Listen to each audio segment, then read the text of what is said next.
les eaux, pour la parole de Dieu, dans Apocalypse 17, 1, 15, sur laquelle la grande prostituée était assise, la grande ville, eh bien, c'est le monde. Elle gouvernait le monde. Et le Seigneur, il dit qu'il ferait de ses disciples des pêcheurs d'hommes. Alléluia. Parce qu'il élève sa main d'en haut et nous enlève des grandes eaux. Et ça, c'est le monde. Comme Moïse veut dire sauver des eaux, on peut dire sauver du monde. Alléluia. Parce que le royaume des cieux est comme un filet jeté à la mer, dans les eaux. Alléluia. Alors, il sort toutes sortes de choses, soit des bons poissons ou des mauvais. Et on remet à la mer, un peu comme des cochons qu'on plongeait dans la mer, eh bien, qui étaient des cochons, et ça leur a été destiné de plonger dans la mer. Parce que le cochon retourne souvent à son vomi. Alléluia. Alors, je ne vais pas m'attarder là, mais je vais m'attarder encore dans Marc 8, 22 à 26. Ici, on nous parle que le Seigneur est à Bethsaïda, qui signifie maison de la pêche. Et quand le Seigneur il a envoyé ses disciples, il leur a dit, je vous fais pêcheurs d'hommes, vous pêcherez des hommes, et jette ton pain à la surface des eaux. C'est la parole qui doit être jetée à la surface du monde. Alléluia. Afin que nous puissions prendre du poisson. Eh bien, là, nous voyons que quand le Seigneur a envoyé ses disciples, les pêcheurs d'hommes, alléluia, il leur a donné aussi de dire, qui disait aux disciples, guérissez les malades, guérissez les lépreux, guérissez les aveugles, guérissez les boiteux, alléluia. Mais ceci a un sens symbolique qui voulait dire guérissez ceux qui doivent être guéris. Parce que le médecin était venu pour les malades. Le Seigneur il dit qu'il est venu, on disait au Seigneur, guéris-toi toi-même. Guéris-toi toi-même, puisque tu es un médecin, donc guéris-toi toi-même. Mais le Seigneur il dit, je suis venu dans le monde pour enlever la vue à ceux qui se disent voyants et donner la vue à ceux qui ne voient pas clair et qui, des fois, m'appellent. Seigneur, donne-moi la vue. Donne-moi de connaître ta parole et fais-moi des révélations. Explique-moi ce que veut dire ceci ou cela, parce que de moi-même, je ne le peux pas. Alléluia. C'est ça la parole du Seigneur. Tout vient du Seigneur. Il éclaire celui qui veut et il met dans les ténèbres celui aussi qui est contre lui. Nous voyons que le peuple égyptien, la Bible dit, ils étaient dans les ténèbres et le peuple hébreu était dans la lumière. Il y avait une séparation entre la lumière et les ténèbres, entre les deux peuples. Alléluia. Et l'Égypte, c'est 4, 21 à 31, Apocalypse 11, verset 8. Alléluia. Alors, Marc 8, 22 à 26. Bethsaïda signifie maison de la pêche. Ce nom tombe bien pour les pêcheurs d'hommes aveugles. Pour les pêcheurs d'hommes qui sont aveugles. On amène à Yeshua un aveugle qu'on le prie de toucher. Il prit l'aveugle par la main et le conduit hors du village. Hors du village. Hors du village, hors de l'assemblée de ceux qu'on pourrait dire qui sont aveugles, dans un sens. Puis il mit de la salive sur les yeux, lui imposa les mains et lui demande s'il voyait quelque chose. Il regarda et dit, j'aperçois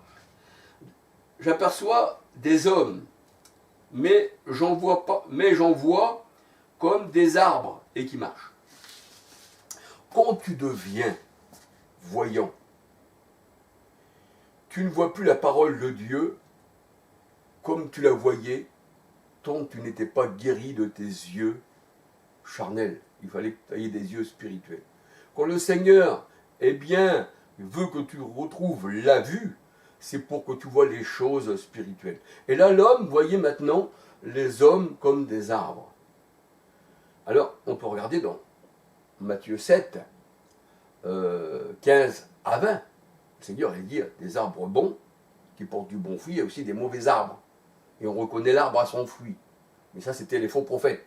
Et là, on voit que l'homme voit maintenant les hommes comme des arbres et qui marchent. Mais l'homme qui a été guéri des yeux et qui voit spirituellement maintenant les hommes comme des arbres, parce que ça, c'est dans la parole de Dieu, alléluia. Les arbres sont les hommes dans la parole. Gloire au Seigneur. Et on voit que là, l'homme, ça se dissipe. Là, le Seigneur redonne la vue, et là, il voit les hommes comme des arbres. Mais il aurait pu voir encore autre chose. Alléluia. Que des arbres. Il aurait pu voir encore autre chose que des arbres. Alléluia.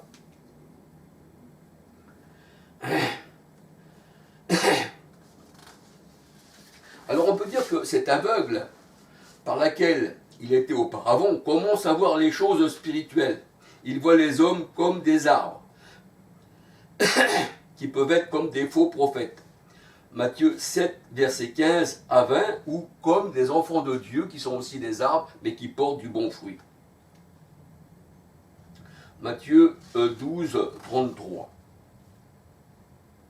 Et le Seigneur lui mit de nouveau les mains sur les yeux,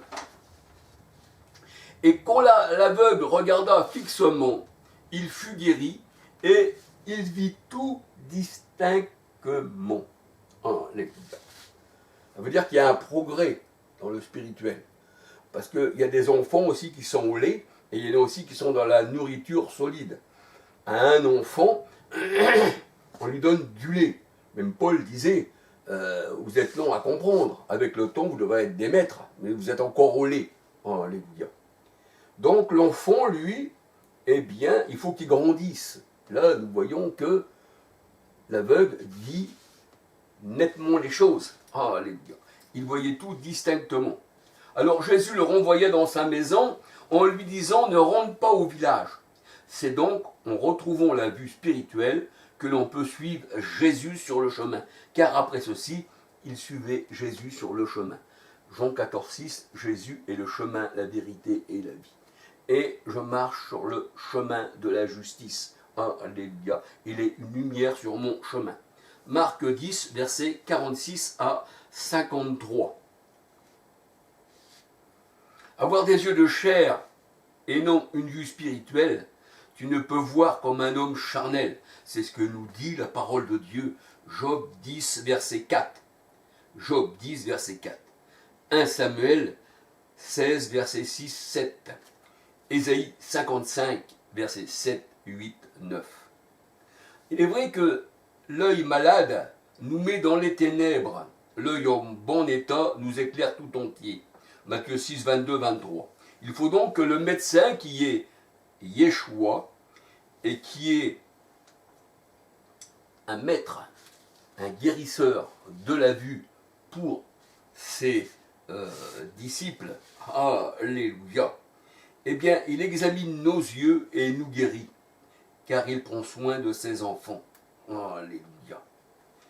Mais c'est un médecin qui guérit les yeux de ses patients, de ses enfants, mais qui, ceux qui ne sont pas ses enfants, eh bien, les laisse dans les ténèbres et leur donne, eh bien, les ténèbres pour nourriture. Jean 9, 39, Exode 4, verset 11.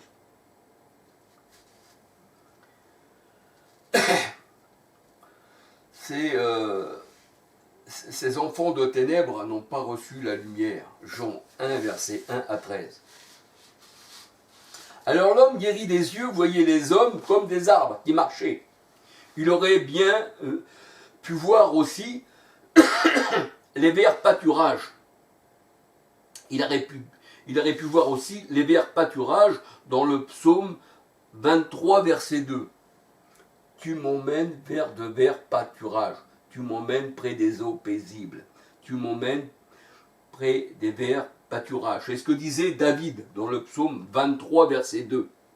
Et les verts pâturages, alléluia, dans la parole de Dieu, dans le psaume 23, verset 2, eh bien, c'est les montagnes d'Israël. Ézéchiel 34, verset 12, 13, 14, 15, 16, 17, 31.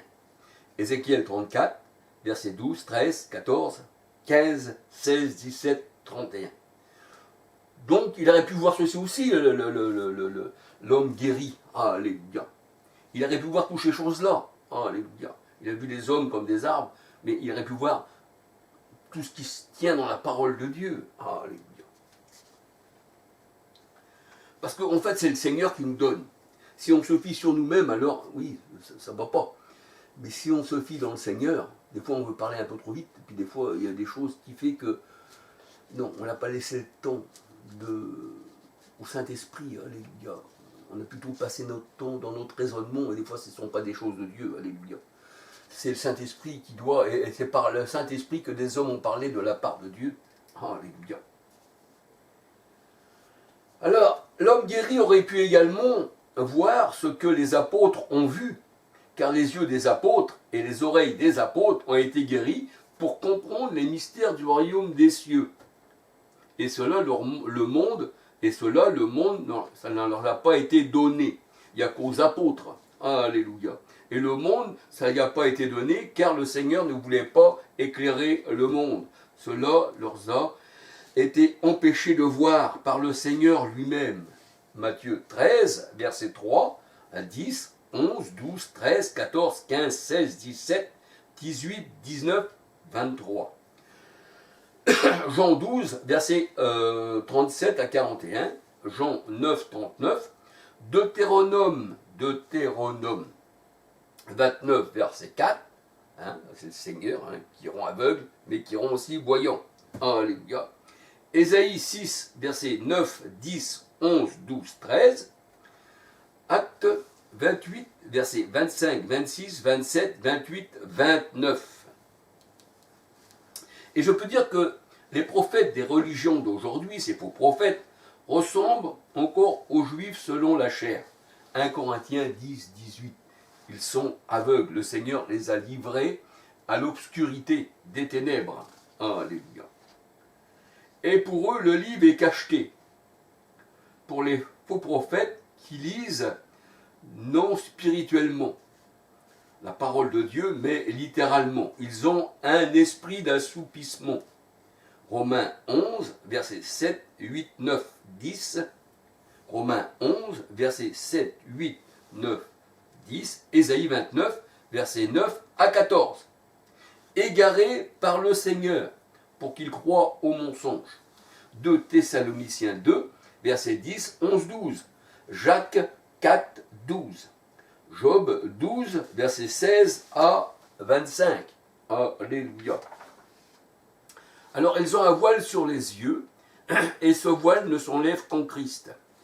2 Corinthiens 3, versets 6 à 18. Car pour les faux prophètes, l'évangile est voilé. 2 Corinthiens 4, verset 3, 4, 6. 2 Corinthiens 4, verset 3, 4, 6. Et ils n'en comprennent pas le sens. Et il est une parole qui disait le Seigneur, je ne me souviens plus du verset, quand il parlait à quelqu'un, il dit, tu as écouté, mais tu n'en as pas compris le sens. Alléluia. Alors, bien sûr, si tu n'as pas de révélation, tu es quelqu'un qui tord le sens des Écritures pour ta propre ruine. C'est ce que nous dit le Seigneur. 2 Pierre 3, versets 16, 17, 18. Il faut expliquer le sens des Écritures. Néhémie 8, versets 2, 7, 8. Et les aveugles spirituels sont beaucoup mentionnés dans les Saintes Écritures. Ésaïe 42, versets 16 à 23. Ils sont enchaînés, le Seigneur il dit, ils sont enchaînés dans des cavernes, et dans des prisons, et dans des cachots. Ils sont mis au pillage, par ceux, je dirais, qui les égarent. Étant égarés, ils en égarent d'autres. Ésaïe 42, verset 22. Ils sont enchaînés dans des cavernes, c'est-à-dire des prisons, des cachots. Et la caverne, nous savons que le temple de Jérusalem était devenu une caverne de voleurs. Le Seigneur dit, vous avez fait de la maison de mon père une caverne de voleurs. Et la caverne, c'est un cimetière dans la Bible. Et dans un cimetière, on retrouve des morts, bien sûr. On retrouve des tombes. On retrouve des fosses. Et dans une caverne, on retrouve des fossoyeurs. C'est pour ça que le Seigneur, il dit, ils ont creusé des fosses, étant égarés eux-mêmes, ils tombent aussi dans la fosse. Le fossoyeur, il tombe dans sa propre fosse. Mais égaré lui-même, il en égare d'autres qui tombent avec lui dans la fosse. Donc, les aveugles tombent dans la fosse. C'est une caverne, le temple. C'est pour ça qu'ils sont dans des cavernes, ils sont dans des prisons, ils sont dans des cachots, et ils sont mis au pillage par ceux qui les égarent. Isaïe 42, verset 22. Alors, les cavernes sont des lieux de recueillement. Ça veut dire, c'est aujourd'hui, tous ces religieux, pour le Seigneur, ce sont des cavernes de voleurs, ce sont des cimetières. À l'intérieur de ces religions, eh bien, les gens sont morts. Spirituellement, ils n'ont pas le Christ. Parce que ces religions-là n'existaient pas au temps du Christ. Les catholiques, c'était venu plus de 300 ans après Christ. Les protestants qui sortent des catholiques, qui sortent de Rome, eh bien, 1400 ans, 1500 ans après. Martin Luther, Zangdi, Calvin. Ils sont sortis, c'était des moines, hein, Martin Luther, Zangdi, Calvin, ils étaient dans l'église catholique, mais le Seigneur n'a pas connu l'église catholique. Le Seigneur ne nous a pas dit que nous étions greffés sur le Vatican, sur Rome, sur la Sainte Trinité, que les protestants appellent la Sainte Trinité, mais le Seigneur a dit, vous avez été greffés sur l'olivier naturel d'Israël, et vous ne formez plus qu'un seul peuple avec les Juifs convertis. Oh, alléluia. Le Seigneur, il dit, le salut vient des Juifs. Et il a son trône à Jérusalem. Jérémie 3, 17. Le ciel est son trône. Ésaïe 66, verset 1. Jérusalem est son trône. Jérémie 3, 17. Et le trône du Seigneur, c'est pas le Vatican. Hein, c'est pas le Vatican. Hein, c'est pas le Vatican. C'est Jérusalem. Et Jérusalem, c'est la céleste. Galates 4, 26. Apocalypse 21, versets 1, 2, 9, 10. C'est l'épouse du Christ, où nul impur ne peut y entrer. Apocalypse 21, 27. Alléluia. Donc, nous voyons que les religieux, ils ont fait du temple, hein, de la maison du Père, une caverne de voleurs. Marc 11, verset 17, Matthieu 21, 13. Marc 11, 17, Marc 11, verset 17, Matthieu 21, verset 13, Jean 2, 16. Et la caverne est un tombeau, est un cimetière. C'est là qu'Abraham, il avait enterré Sarah. Alléluia. Genèse 23, verset 19, 20. Genèse 49, verset 29 à 31. Alléluia. Alors, il n'est pas étonnant de trouver dans ces cavernes, dans ces cimetières, de ce que le temple était devenu, de trouver des fossoyeurs. Hein, vous trouvez des fossoyeurs dans les cimetières, hein, dans les tombeaux. Le fossoyeur creuse des fosses pour ceux qui les écoutent. C'est ce que nous dit la parole de Dieu, hein, le psaume 7, verset 14-15. Il vous enlève la vie, le fossoyeur vous enlève la vie pour mieux vous enterrer. Et vous faut tomber dans une fosse. Hein, et il vous enterre. Psaume 35, verset 1, 4, 5, 6, 7. 8. Matthieu 5, verset 14. Alléluia. Alors on peut dire que ces assemblées, comme le Seigneur nous dit, ce sont les assemblées des morts. L'assemblée des morts, puisque c'est une caverne, puisque c'est un cimetière, et on retrouve des fosses. Et le Seigneur dit, tu parais être vivant, mais tu es mort. Apocalypse 3, 1. Alléluia. Proverbe 21, verset 16. Celui qui ne marche pas dans le droit chemin reposera dans l'assemblée des morts. Pas moi qui le dis, c'est la parole de Dieu. Alléluia. Et oui, Proverbe 21, verset 16. Et il est dit dans Éphésiens 5, 14, relève-toi d'entre les morts et le Christ va t'éclairer. Alléluia. Éphésiens 5, 14. Et la parole de Dieu nous dit, il ne faut pas interroger les morts. Ah non, il ne faut pas interroger les morts. Deutéronome 18, verset 11, 13, 14. Parce qu'un mort plaidera-t-il en faveur d'un vivant? Ésaïe 8, 19, 20. Alléluia.